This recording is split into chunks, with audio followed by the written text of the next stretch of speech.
అందరికీ నమస్కారం. పోయిన భాగంలో మనం లలితా త్రిశతి నామాలలోని 48వ నామం యొక్క అర్థాన్ని తెలుసుకున్నాం.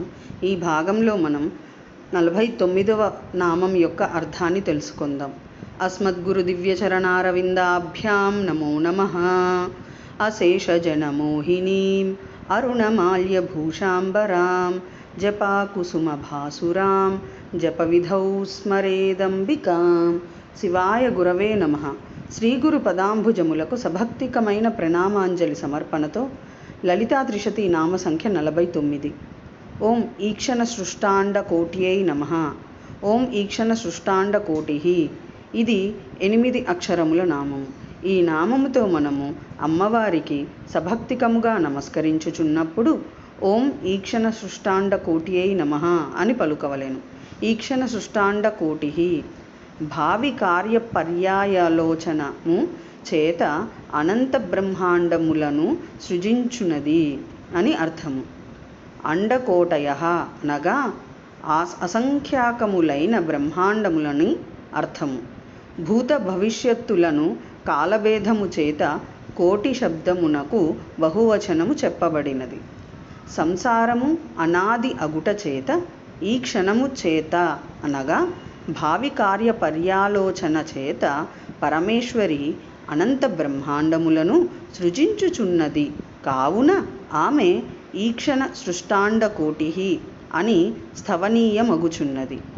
తదైక్షత బహుస్యాం ప్రాజయే ఏతి అనుచు శృతి నామరూపాత్మక భేదముతో అనేకమగుదననుచు హిరణ్యగర్భతత్వము పర్యాలోచించనని చెప్పుచున్నది. స ఈక్షాం చక్రే ఆ బ్రహ్మ వస్తువు విచారమునర్చే అని శృతివచనము.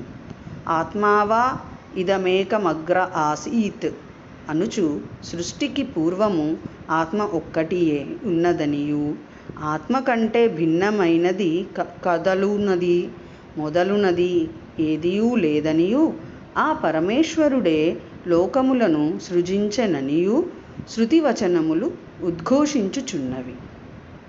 బాహ్యాకారణము ఆపేక్షింపకయే ఊర్ణనాభి అనగా సాలెపురుగు మొదలగు వానిని దృష్టాంత రూపమున ప్రదర్శించుట ద్వారా చేతనము ఈ జగత్తుకు అభిన్న నిమిత్తోపాదన కారణం అనేది యుక్తి ప్రదర్శింపబడుచున్నది.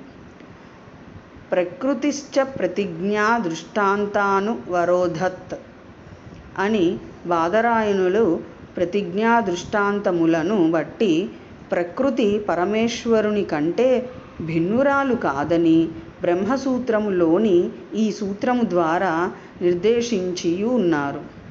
కావున పై శృతి స్మృతివచన ప్రమాణముల వలన ఈక్షణ సృష్టాండ కోటి అను నామము శ్రీ లలితా త్రిపుర సుందరి పరమేశ్వరి యందు అన్వార్థము. విశేషము ఈ ప్రపంచంలో ఊర్ణనాభి అనగా సాలెపురుగు ఉన్నది.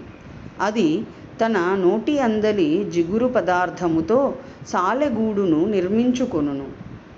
ఆ గూడును నిర్మించుకొనున్నది తానే అని ఆ నిర్మాణమునకు కావలసిన పదార్థము తన నోటి నుండి వచ్చినదే.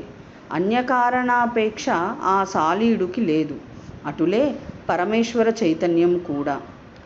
లోకములో ఒక కుండ చేయుటకు నిమిత్త కారణమైన కులాలుడు అనగా కుమ్మరివాడు, ఉపాదాన కారణమైన మృత్తిక అనగా మట్టి ఆవశ్యకమగును.